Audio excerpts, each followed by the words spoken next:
అధికారంలోకి రాకముందు మహిళలను కోటీశ్వరులు చేస్తానన్న ముఖ్యమంత్రి రేవంత్ రెడ్డి అధికారంలోకి వచ్చిన తర్వాత రోడ్లపై కూర్చోబెడుతున్నారని బీఆర్ఎస్ నాయకులు బొట్టు రవీందర్ ఆరోపించారు.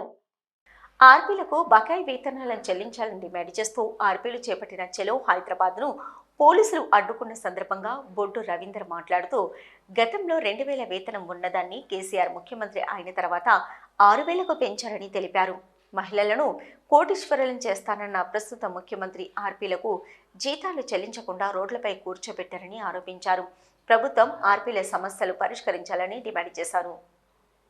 ఈరోజు తెలంగాణ రాష్ట్రంలో ఎక్కడ చూసినా కూడా నిర్బంధ పాలన కొనసాగుతా ఉన్నది. మహిళలకు సీఎం రేవంత్ రెడ్డి గారు అధికారం రాకముందు కోటీశ్వర్లు చేస్తా అని చెప్పి వాగ్దానం చేసి, అదేవిధంగా 2500 రూపాయలు ప్రతి మహిళకి ఇస్తా అని చెప్పి ఇంకా అనేక రకాల 420 హామీలను చెప్పి అధికారంలోకి వచ్చిన తర్వాత ఈరోజు ఆశా వర్కర్లు మొన్న వారికి మీరు చెప్పినటువంటి మేనిఫెస్టోలో మాకు రావాల్సినటువంటి మీరు ఇస్తా అని చెప్పినటువంటి 18,000 రూపాయలు, అదేవిధంగా కొన్ని న్యాయమైన డిమాండ్లు పరిష్కరించాలని చెప్పి వారు శాంతియుతంగా నిరసన తెలిపినందుకు వారిని ఇష్టం వచ్చినట్టుగా పోలీసుల దమనకాండ కొనసాగడం జరిగింది. అదేవిధంగా రాష్ట్ర వ్యాప్తంగా ఎక్కడ చూసినా కూడా ఆశా వర్కర్లను గృహ నిర్బంధం చేసి వాళ్ళను ఒక క్రిమినల్స్ లెక్క చాలా దుర్మార్గంగా ఇళ్లలోనే అరెస్ట్ చేసి కొంతమంది పోలీస్ స్టేషన్లో పెట్టి వాళ్ళ ఫోన్లు కూడా గుంజుకోవడం జరిగింది. అదే ఈ రోజు ఆర్పీలు ఏ సర్వే చేసినా ఆర్పీలను కూడా ప్రతి కోణంలో కూడా ఆర్పీలను వెట్టి చాకిరి చేపిస్తూ ఉంటారు.